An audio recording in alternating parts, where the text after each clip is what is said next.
to Allan Dollison. Hi, you're on KROQ. Good morning, Doc. How are you this morning? Very well.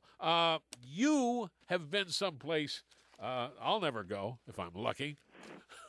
As an is it Army or Air Force? I was there as an Army Civil Affairs officer. Oh, Civil Affairs, G5, yes. Yes. Used to do that myself in Tan in the Delta, going around with sacks of rice, getting ripped off by beggars. Excuse me. Bitter memories. We carried bigger weapons this time, so they didn't steal our rice. Yeah, right. You were a major, and you're still in the reserve? I still am in the reserve. Yeah, correct, okay. Doc. And you're practicing law down in Orange County, isn't that? That is correct. Yes. Okay. But anyway, I wanted to talk to you. You volunteered, actually, to come on the program to talk about the Afghanistan experience. I did. The experience, I mean, I went to Vietnam, and I was part of the occupation. I can't say that I ever heard a shot fired that wasn't ours. Uh-huh.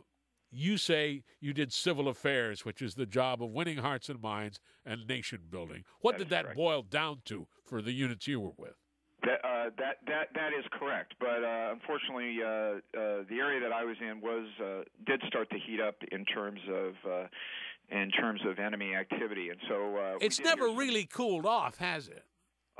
No, it certainly hasn't. In fact, it's gotten worse in the 3 months since I've been back. Yes. Yeah. We have to characterize this for people who have forgotten how many American troops are in Afghanistan and how many casualties they take. There are thousands, and there are several too many in some terrible weeks. GIs killed or wounded. Well, interestingly, there's actually less troops in Afghanistan than there is in Kuwait. Really? Yes. There is a more multinational force. What's the overall strength? The overall strength is up a little bit because the NATO force has offered more troops. They have supposedly taken over the international role, right? They have taken over complete control of the South, and an agency known as ISAF, which is International Security Assistance Force, also has taken over the north and the western portion of the country. The U.S. is still in charge of the eastern portion of the country. However, ultimately, NATO will take over the complete operational control of Afghanistan. Now, the eastern, that's the Pakistani frontier, basically. Basically, yes. That's Bin Laden country. That's the mountainous portion of the frontier. I was in the south in a province called Helmand province, and we actually turned over our province to Great Britain, and they massively increased their troop presence as opposed to what we had there. Yeah, but there is real fighting with real guns and real enemies. Absolutely. I earned it's a relatively new award. It wasn't around when you were in the military. You probably remember the Combat Infantryman's Badge. I earned the Combat Action Badge because on several missions we were engaged by IEDs and by direct fire. Yeah, and you can also get your Purple Heart that way real quick. Yes, you can, but I did not win that. Yeah, fortunately. Fortunately. Now there are remnants of Taliban. There are regional warlords. What are the other players? Well, certainly Al Qaeda is definitely has a presence. Certainly Pakistan. Pakistan has a great interest in keeping Afghanistan down and keeping Afghanistan controlled. But what is their advantage in that, other than not having a strong militarized and possibly religiously hostile? I mean, they're both very conservative Islamic nations, but do they differ? But Afghanistan is more conservative, yeah. And I think that's what worries some Pakistanis, and I think they obviously want a buffer in case India ever attempted to invade Pakistan, which is always on the table. Yeah, if they were all Buddhists instead of Muslims, if they were all Christian Scientists or something, but if there were no deep religious differences, the Hindu versus Muslim and the sects within Islam, Shiite versus Sunni, if that religious element were eliminated, they'd still be at each other's throats just from a strategic point. Absolutely. Yeah. I mean, Afghanistan is probably the most occupied country in the history of the world. Oh, no kidding. The province that I was at, both Genghis Khan and Alexander the Great had conquered at various times in their Russians careers. the Russians and the Brits were fighting over it in the last century. Absolutely. And the Russians were in there again, of course, after the 1980s. They bled. Right. They bled, and they stayed, kind of like the Nam. They couldn't conquer it. We somehow knocked out the Taliban regime, but we didn't conquer the country either. Well, we haven't conquered the country. I think traditionally the model in Afghanistan is that the government from Kabul only is able to express power from a little bit outside the region of Kabul. And Afghanistan's a large country. It's the size of Texas. The province I was in is the size of West Virginia. And it's a country with very limited resources, so therefore the government has very little resources. Yeah, so it's very difficult for the government to ever have any sort of control over it. When the people are poor, the government must be also absolutely de facto poor. Police officers make $12 a month in Afghanistan. Yeah, $12 a month. The average farmer is a subsistence at best if the climate lets him, right? And the only profit he gets is opium. That's generally correct. In the province that I was in, 40% of the nation's opium is grown. Helmand province, it's got a large river, and therefore that makes it very easy to grow poppy. And that's created a big problem because the drug lords and the drug traffickers have united with the Taliban, and that's funding the Taliban operations. Well, they prefer anarchy for business reasons, first Absolutely. of all, and Absolutely. so they'll pay to maintain it.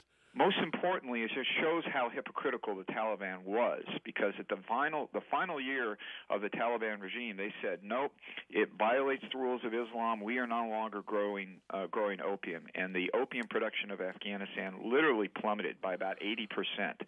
Now that they see that there's an advantage in order to express their power and to further destabilize and weaken the government, they are pushing and they're literally ordering the farmers to grow opium. So it shows that the Taliban are hypocrites, but they are absolutely a force to be reckoned with. Well, they were not finished in 2001. Yeah, well, their cultural attitudes rival the Khmer Rouge in some ways. Absolutely. The destruction of the statues was one of the things that shocked the world. The treatment of women, of course, still shocks the world. They just expelled the South Koreans who were doing civil affairs work because they were Christians. Right. Have we any business there? Well, yes, absolutely. I mean, we have unfinished business, obviously, but what happens when we're done? Have we built a nation that will naturally revert to hostility to the West?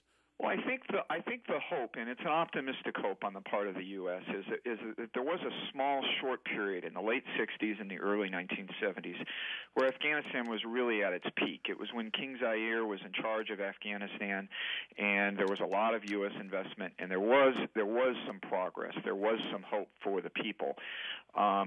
It is the overarching concern needs to be is that Pakistan has the nuclear bomb. We know that. They've obviously tested it. They've had that for 10 years.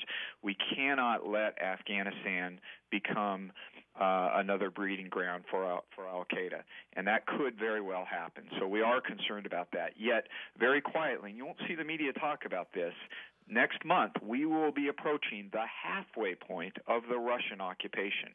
The Russians were only there for 10 years. We're looking at 5 years. The Russian occupation, and of course American support for the Mujahideen and those who opposed it during the last throes of the Cold War, gave a complete new impetus and completely armed the forces that are now at war with us in Afghanistan. Oh, absolutely. I mean, it's it's very well known. Could we have done anything else? I suppose not. It's very well known that Osama bin Laden was on our side at that point in time because we had mutual.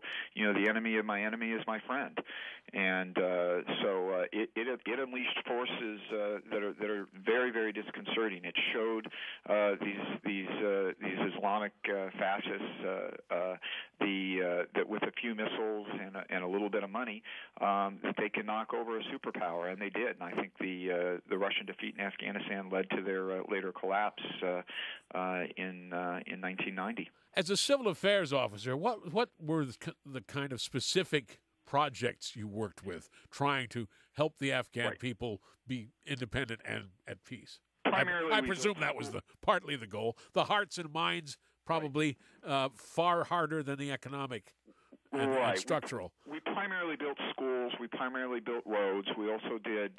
We had a hydro generation power plant, and through USAID, that's the U.S. Agency for International Development, we worked on building improving that power plant.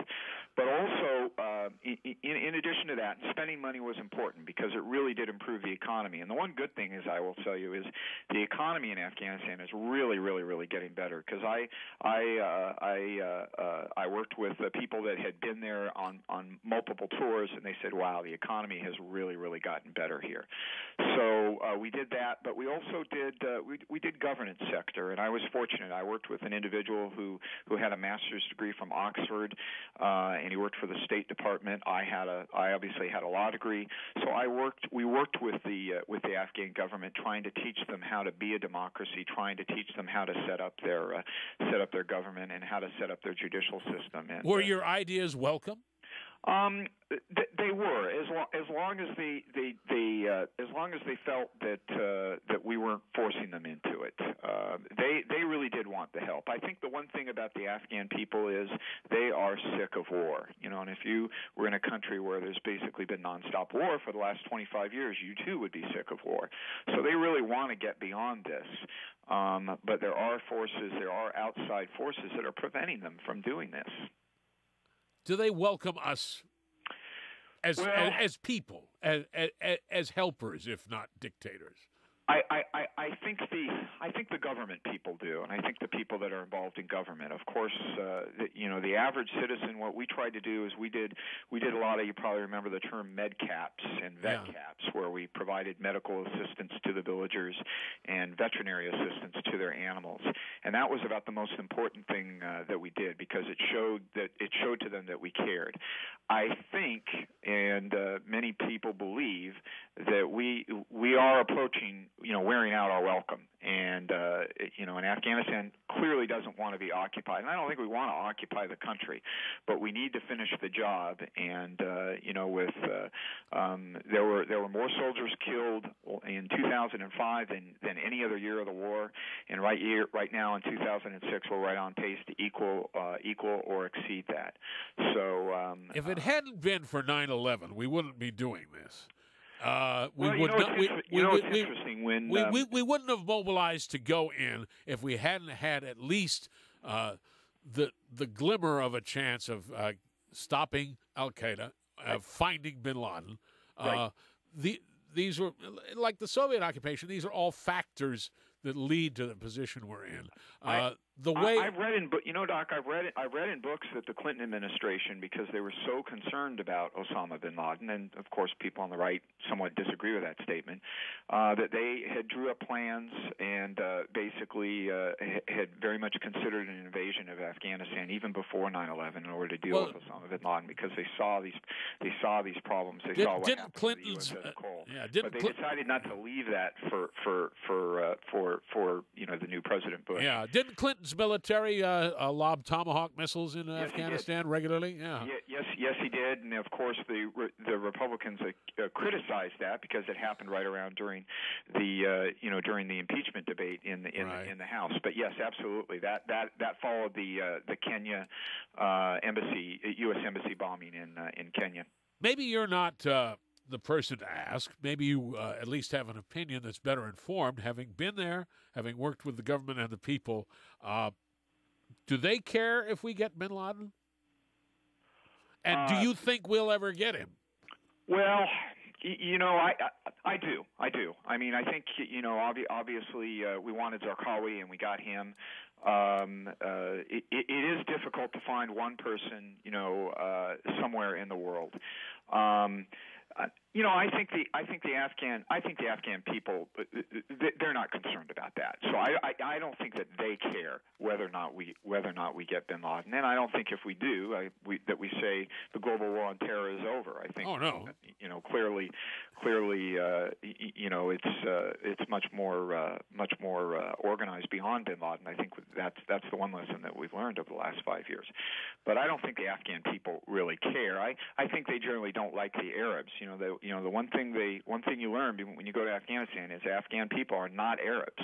They may be Muslim, but they are not Arabs, and they do not want to be treated like Arabs, and they do not want to be thought like they're Arabs. Interesting stuff. Major Allan Dollison, thank you for joining us. We're in for a long haul. We sure are. I appreciate the update. Okay, thank you. 1-800-520-1067 is closing down temporarily so that we can bring on our new guests.